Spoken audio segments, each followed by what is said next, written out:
Hello beautiful people, welcome back to my channel. So today we're going to tour around the neighborhood of Piazza Navona, but we're going to do it as a local would do. So I'm going to show you some places that maybe tourists don't usually go to because they're hidden or they're not that famous, but this is what we like and what we would do if we were tourists in Rome, knowing the city as we do now. I hope that's not too confusing. So the first stop at the starting point of this rather short tour is Piazza Navona, which is behind my back. I don't know if you guys can see it, but yeah. And we're gonna start from here and we're gonna walk around the neighborhood, stopping by some places that you'll see.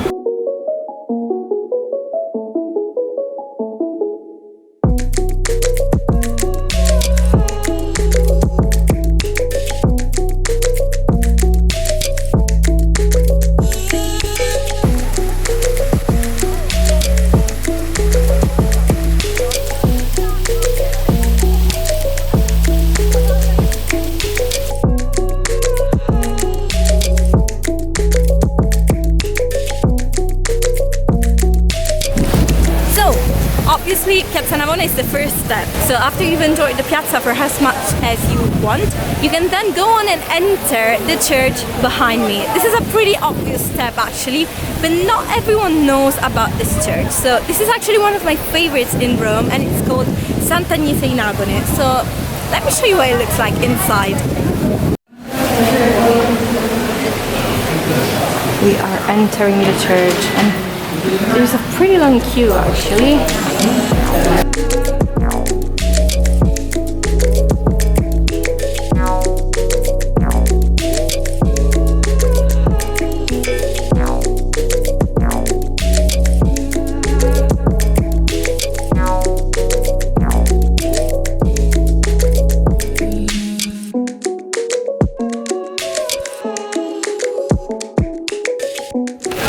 Come si dice? Dome.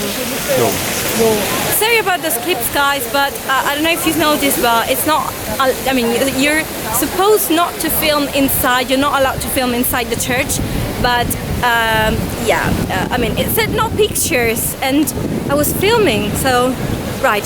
So I just love this church and it was built in the second half of the 1600s. I just love the colors and the architectures and all the marble. I don't know, just one of my favorites. And now we're going to our next stop, which is this way, behind you. And we are walking towards Sant'Andrea della Valle. So it's, yes, another church. And this is probably my second favorite. Yeah, might be. And if you guys follow me on Instagram, you've probably already seen it on one of my posts a while back. But yeah, let me show you what this looks like and how to get there. So we are just walking in this direction because the church is there. You can see the dome. Yeah, you can see the dome. Can you see that tiny little, corner of dome?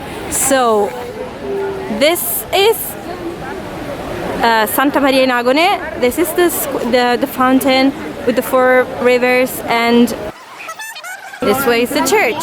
From here, instead of going there and turning right because the church is still over there, this is the piazza. So we are walking in Via della Posta Vecchia, not only because there is this huge souvenir shops which obviously has the helmets. Yes, here you go. I hate souvenirs. So we are just walking there because I love something at the end of the street, which you can already see. And another reason to be walking this way is this. So if the other water fountains are too crowded, you can just come here and drink from this one. This is Piazza dei Massimi. I don't remember how this palace is called, but it used to be all painted, you can kinda tell. And also I love this little corner because I love the contrast between this renewed building and how old this one still looks. And here is the church.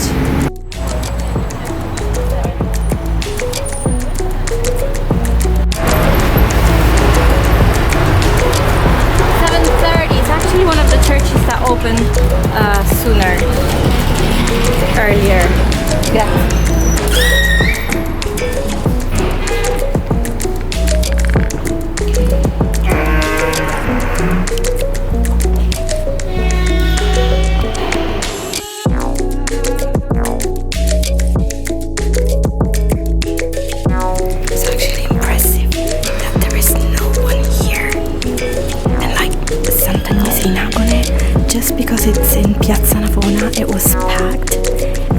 is literally empty.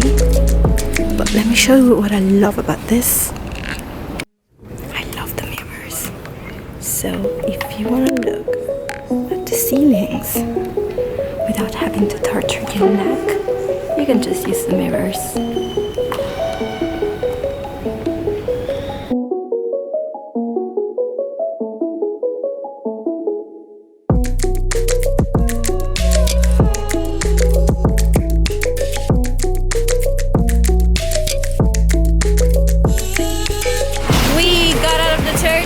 And we're now moving on to the next step, third one, which is this time San Luigi dei Francesi.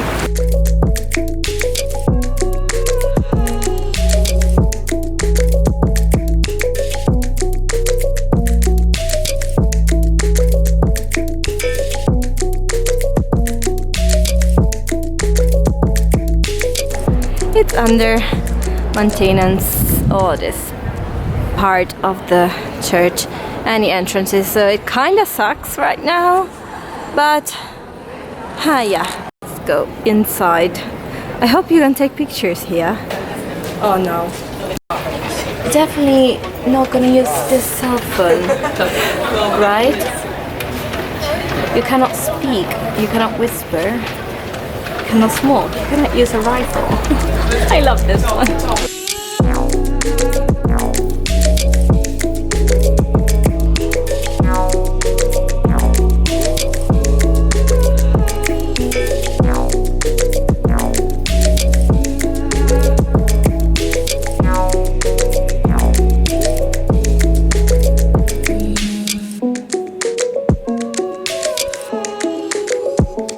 From the crowd, you can easily tell that this is the Caravaggio painting, in case you didn't know.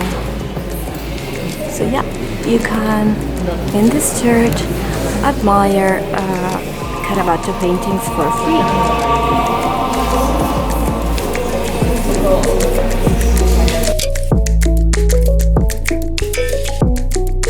Very close from here.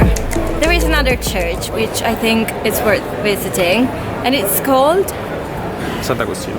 Sant'Agostino In Campo Marzio. in Campo Marzio. Let's go and check it out. So the direction exiting the church is to the left. So this is the church we just visited, and we're now going this way, so on your left.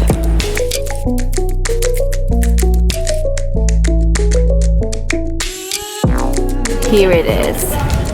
So in Piazza Sant'Agostino you actually have the church of Sant'Agostino. Surprise, surprise! Right next to the church, before you enter the church, if you find it open, because it's not always open, but if you find it open, you definitely need to pay a visit to this Biblioteca Angelica, which means it's a library. It's just a library, and it has so many ancient books. It's so amazing. Let me show you quickly what it looks like, and then we can pop into the church.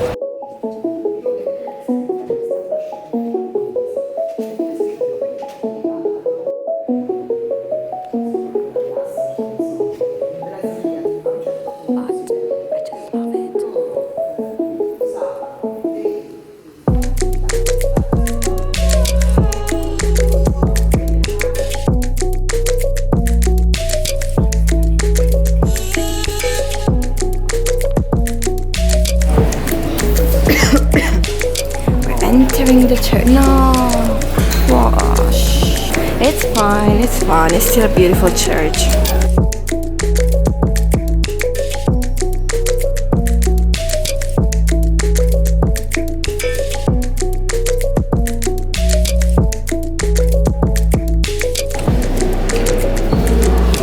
Yeah, this was the ceiling, which is really cute. You can see it behind the veil there. And what I like about this church, oh yeah, there too. Can you see that? Yep. What I like about this church is actually these ceilings, because they resemble the night sky. Look. See? With the little stars. Can you see it? I think it's really cute.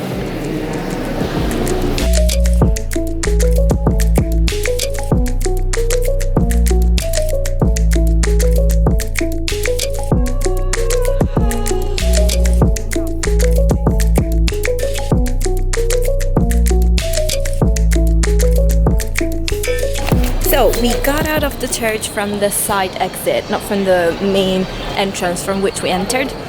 Make sense? Yeah. So yeah, and now we're going to our next stop, which is the Pantheon.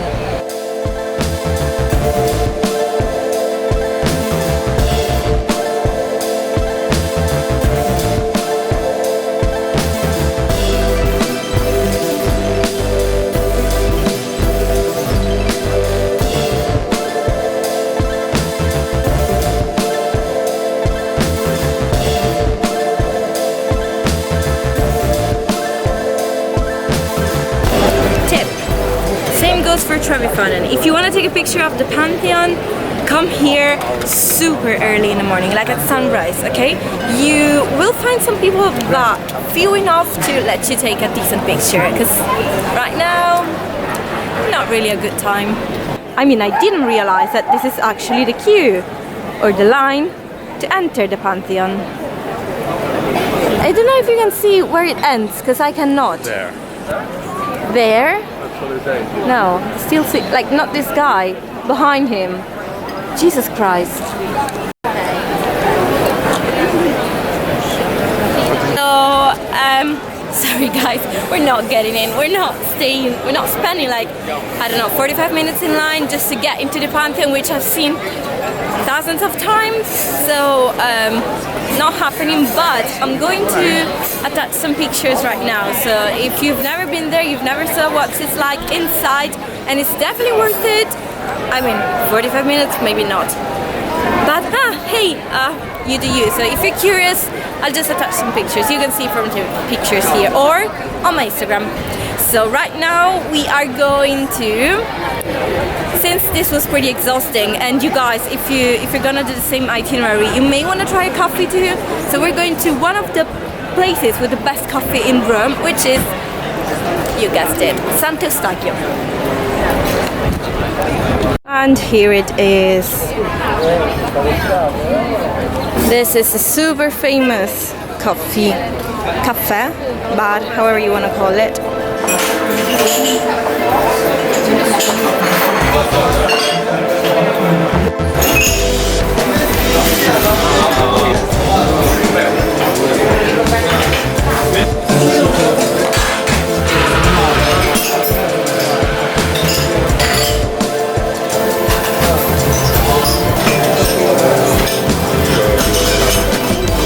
So the coffee is really good, even though it's quite expensive because it's 130. But if you consider that we are in the full center, just like 2 steps away from the Pantheon, and the coffee is like over the average quality-wise, I think it's worth it.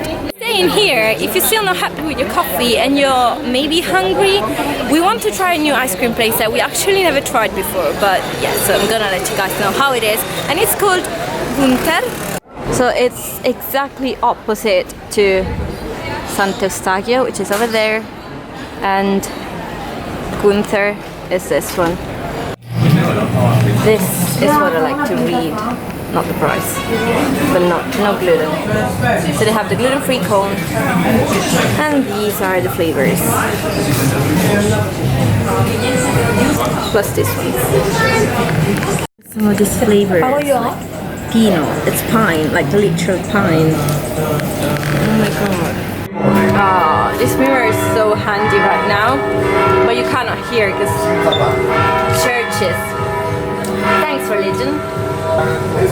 It is really good. So this is chocolate with mango sauce, and this flavor, I've never heard it before. This is pine. An ice cream, yeah, pine flavored, and it actually tastes like pine. I don't know how they do that, but I don't know, so weird, but I like it. And whipped cream on top, because you cannot have a cone without a whipped cream on top. The only thing, if I have to be very picky, which I am when it comes to ice cream, is that my flavors, the chocolate with mango, was a bit too bitter. And I mean, I really like bitter chocolate. I like dark chocolate, but if you're not a fan, it might be a bit too bitter for you as well. So guys, this concludes our little tour, walking around the neighborhood of Piazza Navona. Let's just go here for a little bit so you kind of hear the cars. So this concludes the tour, guys. Our shortly walking tour. Obviously the time changes according to how much time and how long you want to stay in each of these spots. And the good thing about Rome is that everywhere you walk there are many churches, and they're all free entrance except for no, they're all free entrance actually. Yeah, all of them. So if you're just walking around and you see a church, just pop in to see what it looks like inside, because many times from the outside you cannot tell how beautiful actually they are inside once you get in. So I hope you enjoyed the video, guys. See you in the next one. Bye!